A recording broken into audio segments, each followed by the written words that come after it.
Hello again, a very warm welcome to you all. My name is Deni Kay and today I'm going to be talking to you about pairing your cigars with your whiskies. This was a video that I received a number of requests about, so I hope that you enjoy it. If there is anything specific that you'd like for me to cover off, feel free to let me know. And if you don't already subscribe, then do hit the subscribe button. I will do my absolute best to keep this video as short and sharp as possible. There are some rules out there that we are told we should follow. I don't necessarily agree with them all. And there are a couple of little tips that I use that help me along the way. So I'm going to share that with you. Then what I'm going to do at the end of this video, so you can hang around for that if you want to see this part as well, is I'm going to go through how to actually properly cut and light a cigar. Because what I do see a lot of is people lobbing off the cap, the shoulder and more of a cigar, and it's just a waste because they're not cheap. So you're quite simply wasting a cigar that you could be enjoying. I'll leave that towards the end. Maybe not everyone needs to see that, but what you will always find as rule number one is finding a balance between your cigar and your whiskey. Light-bodied cigar, lighter-bodied whiskey, a stronger or bolder cigar. Find yourself a bolder whiskey to go with that. And I do agree with that to a certain extent, right?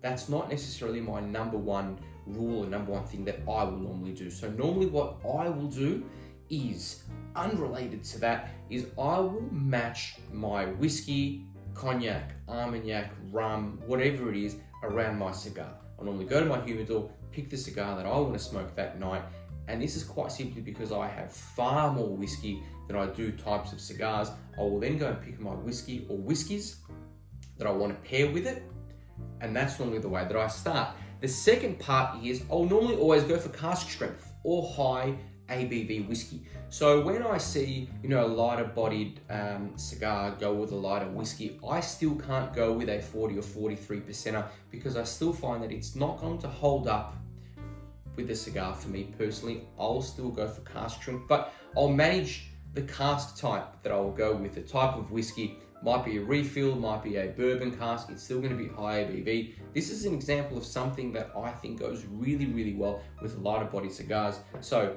example would be the Perdomo small batch series here, milder Connecticut wrapper, something like this, Irish bourbon cask, 55% ABV, lots of vanilla in this. I think it matches up very, very well with that cigar and also inexpensive.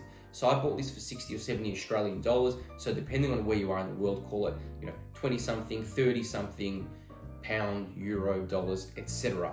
I don't always match up my whiskey with a bottle that would go for $200, $300, $400, quite simply because for me anyway, I'm not getting the same level of enjoyment out of it when I pair it with a cigar. If I'm looking for those intricate, delicate notes or underlying notes, I'm not going to be able to pick them up when I'm also giving my palate a cigar to juggle with that as well, right? But I will go for a big sherry cask whiskey, something big and bold if I'm having a bigger, bolder cigar. If I've got something that's got an Oscuro or Maduro wrapper on it that I know is going to give me a little bit more, than I normally go for something like that.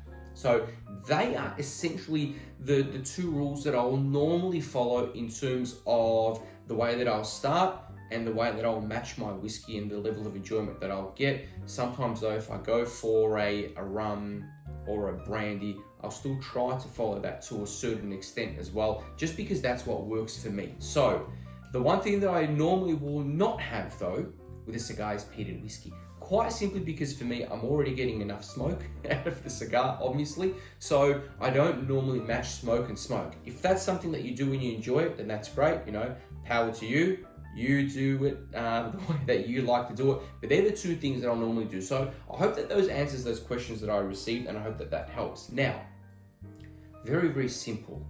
Just taking the cap off a cigar. That's all that you need to do. So I'm not going to go through the anatomy of a cigar, but essentially when it's rolled, you've got the foot that is uncovered, and then obviously this part here is also uncovered, but then covered with a cap, right? All that you need to do is take that cap off. So it's very simple. If you are not very good at using a straight cutter, get yourself a punch or get yourself a deep V cutter. And a V cutter, you quite simply will put it in. You can't take too much off, right? You're not going to be able to ruin it. For something like this, all that you need to do is literally in, cut, and take the cap off only. That's it. What it should quite simply look like is that. That bit there is quite simply just applied to the top of the cigar.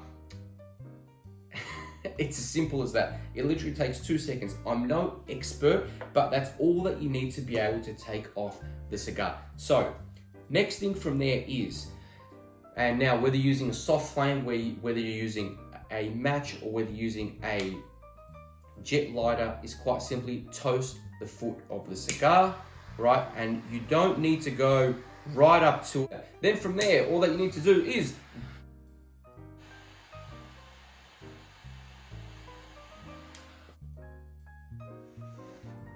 then if you blow in to the foot of the cigar, what you should see is you see a very nicely lit cherry. You blow into it, the whole bottom of the cigar should quite simply light back and glow back at you. That's how you know that you've been able to light it nicely. If not, all that you need to do is touch it up a little bit more, go from there, right?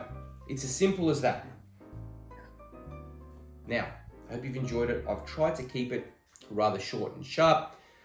If you don't subscribe, feel free to do so you can join me again next time. If there's anything specific you'd like to see me cover off, then please do get in touch and let me know. I'll do my best to get around to it. Other than that, thank you very much. Stay smoky. Cheers to you. Till next time.